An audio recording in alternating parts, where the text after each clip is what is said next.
manager at the time was Breon Prescott, and he turned around and told me, Angie, Clyde wouldn't let you go because of your weight. He didn't want you to be on there because he felt like you were too big. Have you heard what happened to Angie Stone? She is a talented singer known for hits like No More Rain and Wish I Didn't Miss You. But did you know she has faced tough times? What has she been up to lately? We all know clearly we can make it on a solo tip by ourselves. But collectively, when you have something as powerful as sisterhood, there is no no's in that. Has her career changed over the years? What struggles has she had to overcome? Let's take a closer look at Angie Stone's life and what she's been through. Love somebody, give somebody, teach somebody. Born Angela L. Brown on December 18, 1961, Angie grew up in a home filled with music. Her dad was a cab driver who loved singing at the Masonic Temple, and her mom worked as a nurse. But did you know Angie didn't start out as an R&B singer? No, she actually began her career in rap. Before she became known for her soulful voice, Angie was part of one of the first all-female rap groups called The Sequence. We have forgotten the one element that opened the doors for females everywhere. My group, The Sequence, Angie B, Blondie, and Cheryl the Pearl. We were trailblazers. In fact, the song Funk You Up that Angie and her group made is considered one of the first rap songs by a female group. We're gonna bump you right on up. We're gonna bump you right on up. We're gonna bump. It was so special that other famous artists like Dr. Dre, Erica, and Bruno Mars took inspiration from it. Angie and her group made their mark in a male-dominated world, breaking down barriers for women in hip-hop. You remember Cashbox? There used to be a thing in Billboard called Cashbox. We were the first group to make Cashbox with a 12-inch record. Nobody else had done it. These were high school friends who turned into hip-hop pioneers.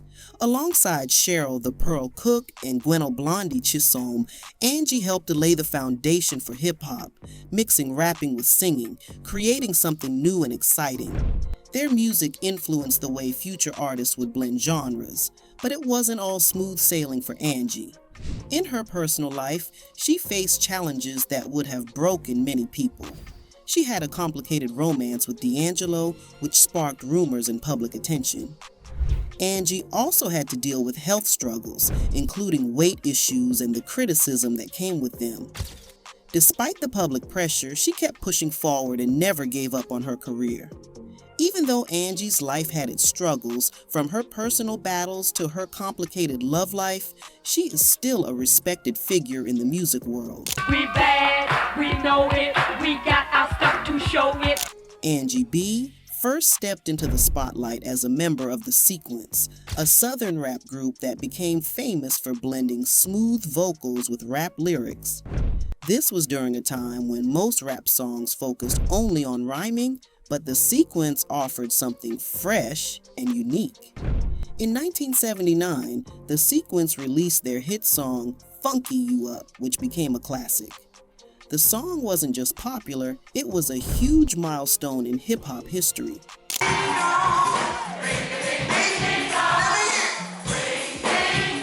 It was one of the first rap songs ever pressed to vinyl. Despite not receiving official certification, the song made its mark, becoming the first rap hit by women and only the third rap song to make it into the Billboard Top 50 Hot Soul Singles chart. This was a major accomplishment for women in a male-dominated genre. But Angie wasn't done making history. After her time with The Sequence, she decided to go solo. In 1999, she released her first solo album, Black Diamond, under A&M Records. The album went gold, and it included the hit single, No More Rain, In This Cloud. This soulful track was loved by many and helped establish Angie as a solo artist to be reckoned with. Kick it like this. Y'all with me? And I'm all cried out. Y'all know what I'm talking about. As if conquering music wasn't enough, Angie also ventured into acting. In 2002, she made her big screen debut in the comedy The Hot Chick. The next year, she took her talents to Broadway, playing the role of Big Mama Morton in the musical Chicago. Angie proved she was a true performer with skills in both music and acting. Angie's career kept rising when she joined Clive Davis's new record label, J Records, in 2000. That same year, she recorded the theme song for the popular TV show Girlfriends, which became a fan favorite. In 2001, she released her second album, Mahogany Soul, which included the hit song Wish I Didn't Miss You. This song became an anthem for anyone who had ever experienced a broken heart.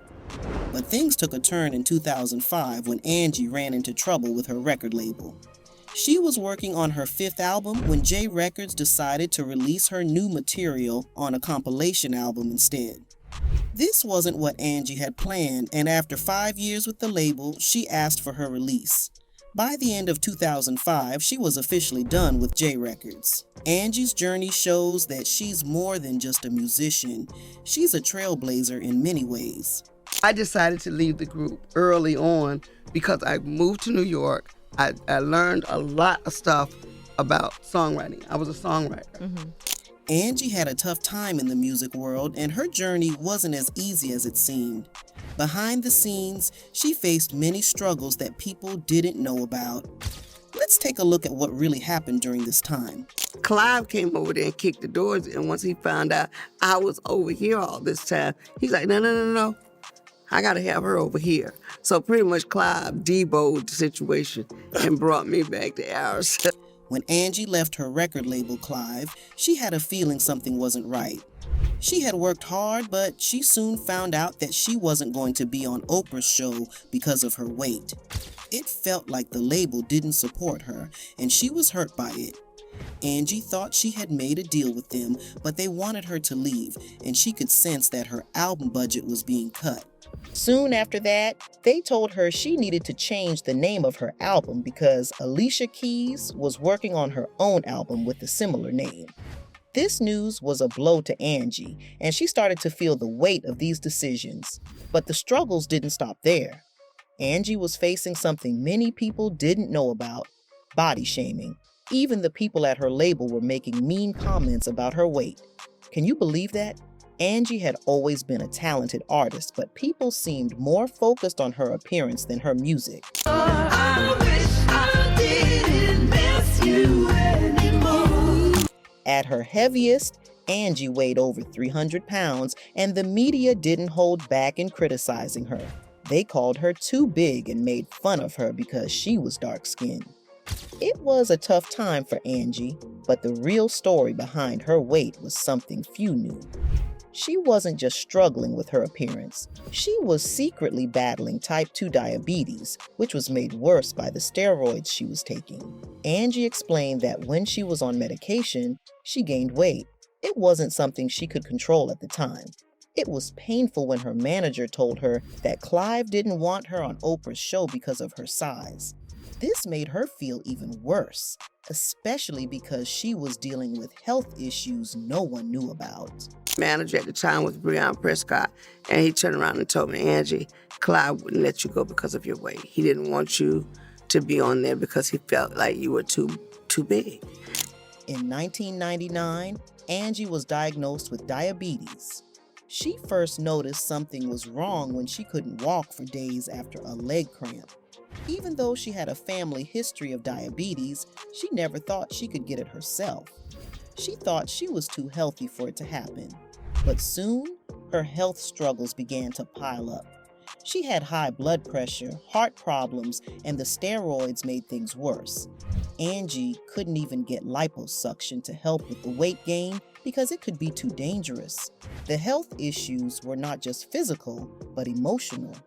Angie felt defeated as she was constantly faced with the pressure of meeting society's standards. The fat jokes and harsh comments were hurtful, and it took a toll on her confidence and mental well-being. However, Angie didn't let this stop her. She decided to make a change and take control of her health. She joined the 4th season of Celebrity Fit Club to try to take control of her health. Celebrity Fit Club was reality TV at its best and its worst. I took the job just to challenge myself to lose the weight because I know once I came out in front of the public, I'd have to follow through. It wasn't just about losing weight, it was about taking care of herself and managing her diabetes. She had faced so much criticism and she was tired of the fat jokes. She was determined to get healthier and show people that there was more to her than what they saw on the outside. His touch, and I just want the whole world to know about my life. In a recent interview, Angie Stone opened up about her struggles with Universal Music and how her royalties have been mishandled. Angie Stone, a well-known artist with decades of experience in the music industry, revealed that much of the money she earned from her music has been taken by the company. She said she was shocked to learn that a lot of her royalties, publishing, and mechanicals were missing after doing some research into her earnings. Stone explained that she trusted her team to handle these things for her. Like many other artists, she hired managers, attorneys, and agents to make sure everything was taken care of. However, she later found out that her royalties were not being properly managed. Universal Music had been receiving money that was rightfully hers, and her songs were not properly registered by the companies she worked with. This meant that Angie was not getting paid for her hard work as she should have. She shared that, as a single mother, she worked tirelessly to support her family. Despite her long career, she was shocked to find out that all the money she had worked for had disappeared. Angie expressed how much harder it was for her to keep up with these legal matters since she is not an attorney and didn't know much about the behind-the-scenes details of the music industry.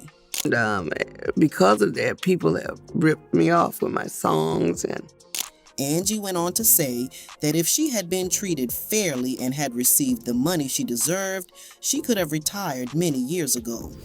She also mentioned that many of her colleagues, like Bruno Mars and Dr. Dre, had become very rich off their music, including samples, but she wasn't able to enjoy the same success because of the mistakes made by her team and Universal Music.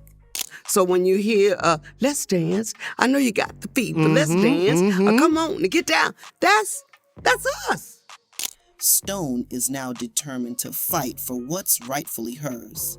She made it clear that Universal Music will have to pay her for the work she's done and the legacy she's built. She wants to ensure her children and grandchildren are taken care of. Angie is ready to do whatever it takes to make sure her royalties are paid. Everybody got work, but we were writing the hit songs for the Sugar Hill Gang. Angie Stone made headlines again for something many thought was straight out of a reality TV show. The famous R&B singer was arrested in Georgia for an incident involving her daughter, Diamond. Angie was charged with aggravated assault after allegedly knocking out her daughter's 2 front teeth. The fight started when Angie confronted Diamond about her messy room and her kids running around without clothes. Things quickly got out of hand. Reports say Angie used a metal object during the argument, which caused Diamond's teeth to be knocked out. The story was shocking, but it was real. After the incident, both Angie and Diamond were questioned by the police. However, only Angie faced charges for aggravated assault. She was released from jail after posting a $10,000 bond. On the Steve Harvey Show, Angie explained her side of the story. She said she didn't knock out her daughter's teeth and that the tooth probably fell out on its own. Angie suggested that Diamond might have hurt her lip during the argument, which caused the tooth to come out. Despite the drama, Angie said that she and Diamond had made up and were in a better place. She even said her children now help her run her business. While the incident with Diamond was shocking, it wasn't the only drama in Angie Stone's life. She also has a complicated history with her ex-partner, D'Angelo, the famous R&B singer. Angie and D'Angelo's relationship started in the 1990s when Angie was 30 and D'Angelo was just 19. They had great chemistry, especially when they worked together on D'Angelo's album Brown Sugar. Angie helped co-write and co-produce the album, which became a hit and earned a Grammy nomination. But like many relationships, theirs had its problems. Angie says their love was intense but complicated. While Angie felt strongly about D'Angelo, the world seemed to believe she was the one who was more in love. Even though their relationship ended, they still had to figure out how to co-parent their son, Michael Archer II, who is now 25 years old and known as Sewell Twain. Angie has shared that co-parenting has not always been easy, but they have worked through their issues over the years. Fans buzzing, but controversy still lingers. No, because I want to set the record straight. He pursued me. I did not pursue him. I thought he was older than what he was because he had an old soul. And anybody that's hanging around him long enough will attest to that is the truth. Angie Stone has been making headlines lately, leaving fans buzzing with excitement. But, of course, not all the comments have been positive. While some fans joked about Angie being a sugar mama, others took things more seriously, accusing her of grooming. It's crazy how a simple song can bring back old rumors and spark controversy again. Let's rewind a bit. Angie Stone and D'Angelo started dating when he was just 19, a fresh new artist in the music scene. Angie was the older woman, but they connected in a deep way. They both had struggles with their weight, which made them understand each other better. Their bond proved that love can grow in unexpected places. But as time passed, things began to change. When D'Angelo released his famous song, How Does It Feel?, their relationship hit some bumps.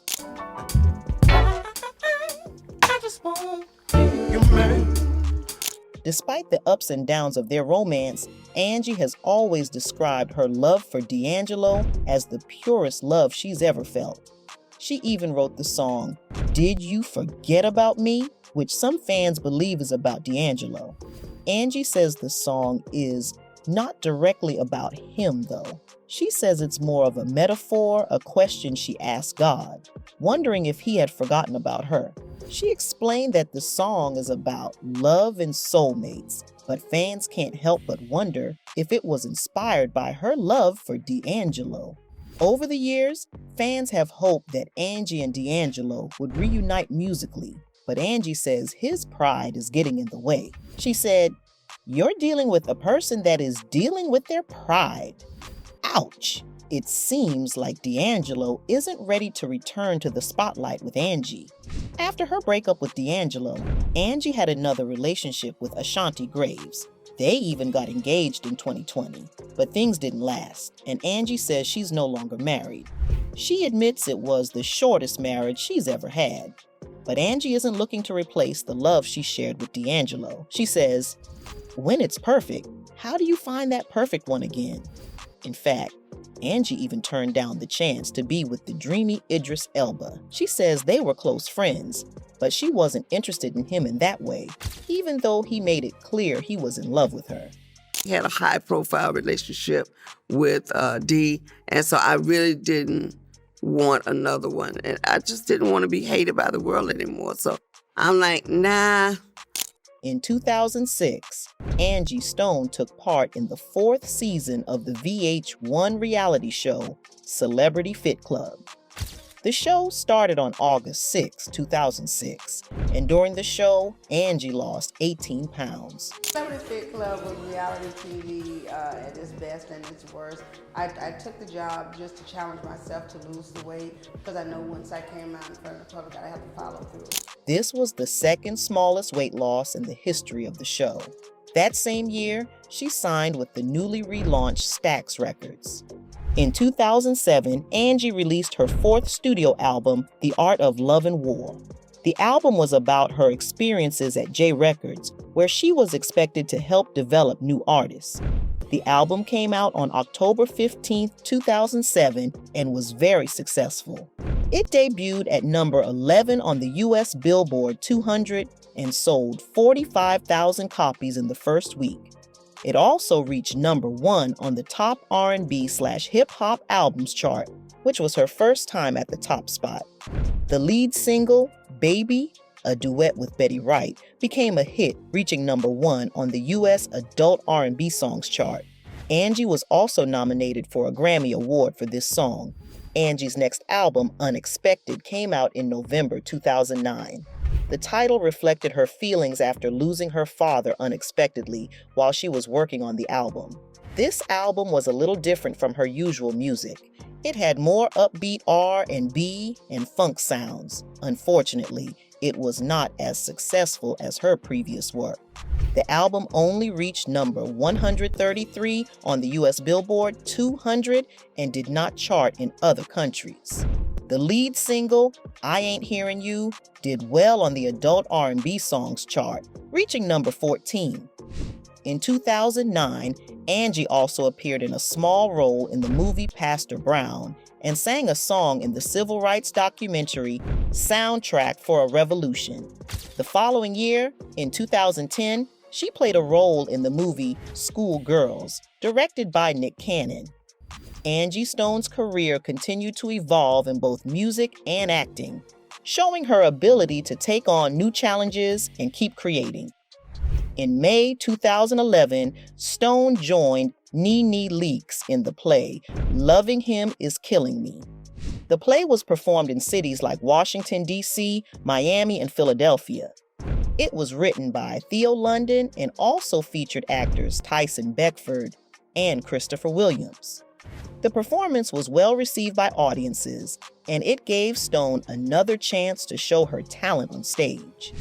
In 2012, Stone signed with a music label called Saguaro Road Records, which was part of Time Life. She released her music album Rich Girl on September 25, 2012. The album included a special spoken word by actor Malcolm Jamal Warner. Come here and I'll breathe your fire till you're dripping wet with sweat. In 2013, Stone and singer Brian McKnight worked together in a national tour of the play Love Lies. The show started at the Warner Theater in Washington, D.C., and also featured actors like Crystal Aiken and Elise Neal. The national tour helped Stone reach new fans across the country. Also in 2013, Stone joined the cast of the second season of TV OWN's R&B Divas. We all know clearly we can make it on a solo tip by ourselves. But collectively, when you have something as powerful as sisterhood, there is no no's in that. Yes, ma'am. She played the role of a mentor and life coach for the other women on the show, helping them with personal and career challenges. Her appearance on the show gave her more exposure and connected her with her fans. In November 2015, Stone released her 7th music album called Dream. This album was made with help from producer Walter Millsap III and other music professionals. Dream received good reviews from critics who said it was a strong and inspiring album. The album was successful, debuting at number 3 on the top hip-hop R&B albums chart. In the first week, around 9,000 copies were sold. The first song from the album, Two Bad Habits, was a small hit on the Adult R&B Songs chart. Later, Stone changed music labels again and released a cover album called Covered in Soul. This album included her versions of popular songs from artists like Phil Collins, Hot Chocolate, and Neil Diamond. However, it didn't make it to the charts. In July 2019, Stone released her 9th album, Full Circle, which included the song Dinosaur. The album was produced by Walter Millsap III and Hallway Productions. Stone was honored by being inducted into the Women's Songwriters Hall of Fame. This was a big achievement for her as a talented singer and songwriter. Throughout her career, Stone has shown that she can succeed in both acting and music, constantly working hard and earning respect for her talent. These days, Angie Stone is living her best life. At 62 years old, she's still making music and showing off her style. With 10 albums under her belt, including her latest album, Love Language, released just last year, Angie is still going strong. She's also built a successful career with a net worth of around $3 million. Angie is proving that age is just a number. Recently, Angie had to shut down some wild rumors that she had passed away. With a fierce video, she reminded everyone that she's very much alive and well. Hey, what's up, y'all? It's your girl, Angie Stone. I'm about to address the nasty rumors that I am dead, she said, looking stunning and ready to remind everyone that this soul diva is far from gone. Angie Stone continues to live her life and create beautiful music, no matter what rumors or controversy come her way.